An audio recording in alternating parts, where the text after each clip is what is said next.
Coming up on this edition of Southwest TV News.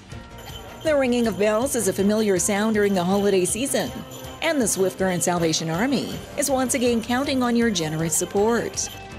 The Christmas season is one filled with celebration and colorful light displays.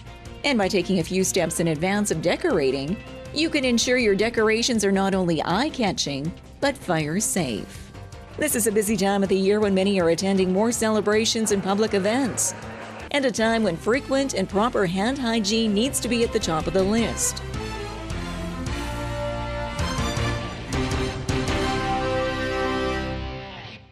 Thanks for joining us here today.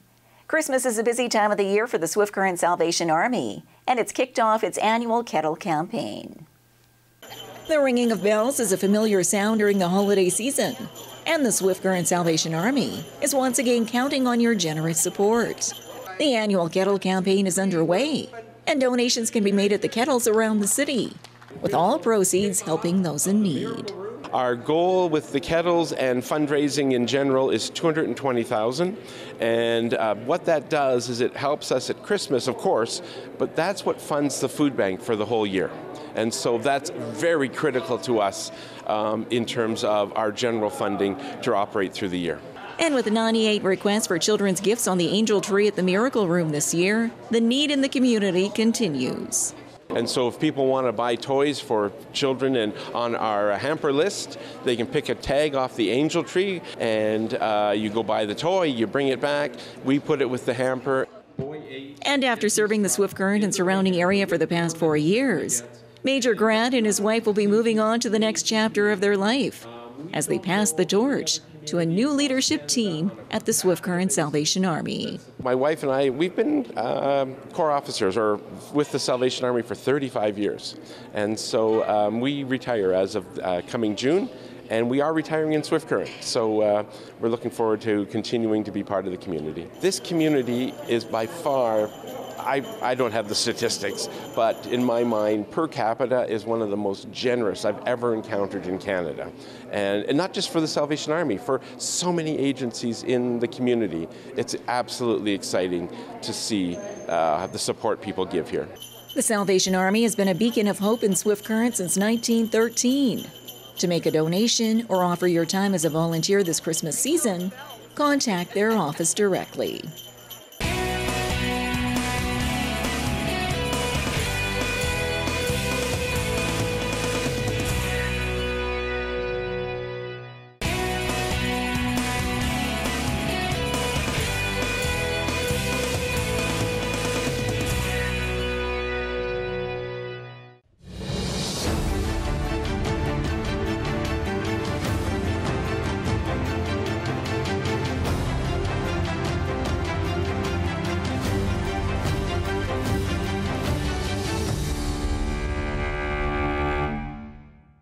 Well, as you prepare to decorate your home this holiday season, fire safety should be top of mind. The Christmas season is one filled with celebration and colorful light displays. And by taking a few steps in advance of decorating, you can ensure your decorations are not only eye-catching, but fire-safe.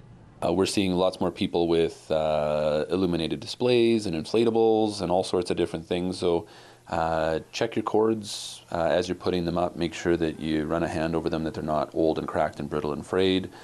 Make sure that there isn't any exposed wiring, the connections are good, and that you're not overloading circuits by putting too many cords together or too much load on a single extension cord. And as you decorate the interior of your home, you're reminded to keep a careful watch over burning candles. Make sure that you're extinguishing them when you're leaving, certainly for the evening or going out, and we encourage everybody to extinguish them when they're leaving the room. That may seem like a lot as you go in and out of a room, but don't forget about them. Make sure that you're cognizant of them there, and they do burn out, they do burn hot.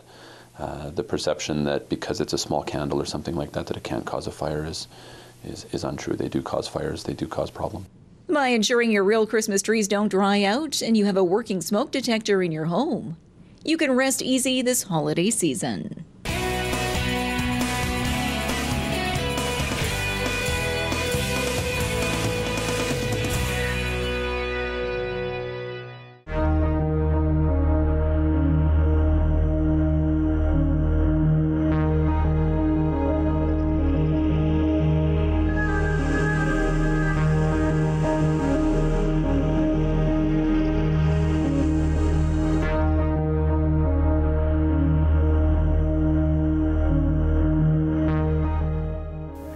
My name is Gabriela Garcia Luna, and I am a visual artist. My work is based in photography, and I'm represented by the Slate's Fine Art Gallery. I live in Moose Jaw, Saskatchewan, where I have my studio. And my work is about the relationships between the different realities we exist and a way to transit them in a very subjective way, hopefully in a contemplative, poetic way that evokes in the viewer something to discover.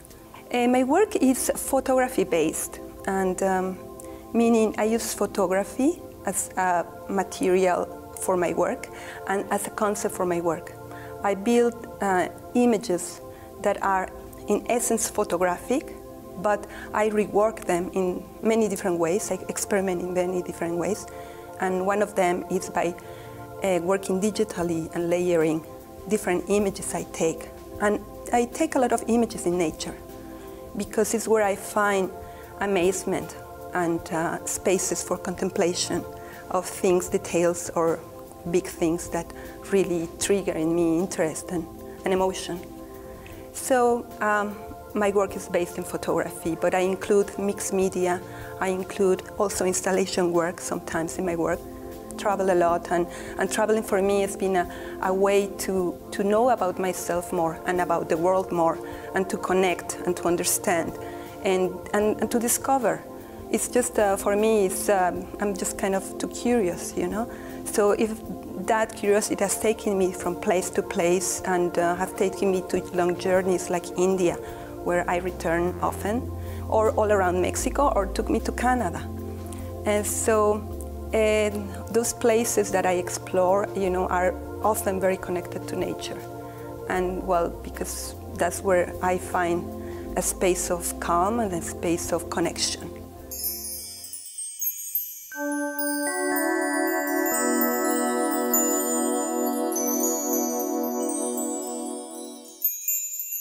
Well, it is really, really important in many ways. Of course, the very evident practical way is like you have a gallery that is representing you and selling your work.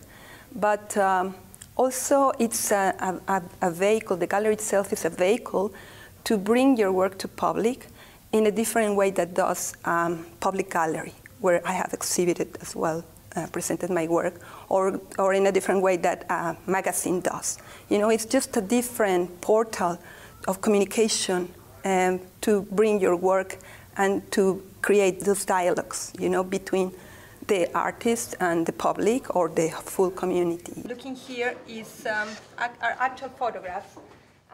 So I think it's very important to have an exhibition like this, where those lines between, oh, it's commercial or it's public, are totally blurred. It's not about putting you in a box or another box. You know, it's just opening that channel that, yes, art is for sale, you know. Art not only is for sale, art has material value through materials that were purchased. It was performed through invested time, you know. And it also translates into a value, a commercial value, or market value, and how those values relate to the value of being in front of an original piece of art, and how that translates to having that piece of art.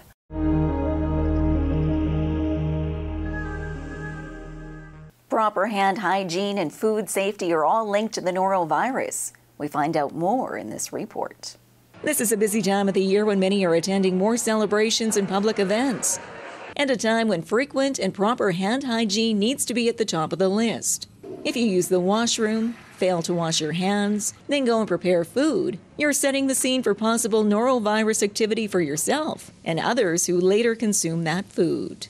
Well, the hands are always busy.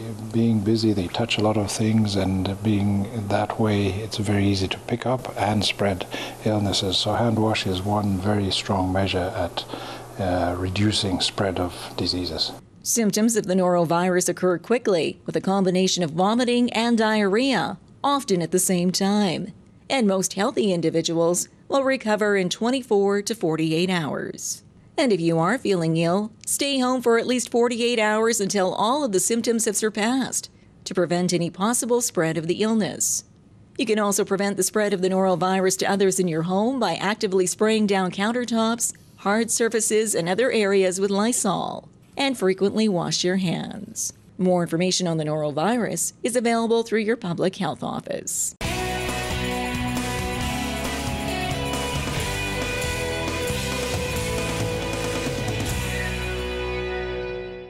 Well, this brings to a close another episode of Southwest TV News, reporting the stories that matter to you. We always welcome your news tips. You can always reach us here by phone at our studio or by email to contact us at southwesttvnews.com. Also, be sure to join us daily online for the latest news from across Southwest Saskatchewan and so much more at southwesttvnews.com. And be sure to follow us on a range of social media. Thanks for joining us here today. I'm Carol Andrews.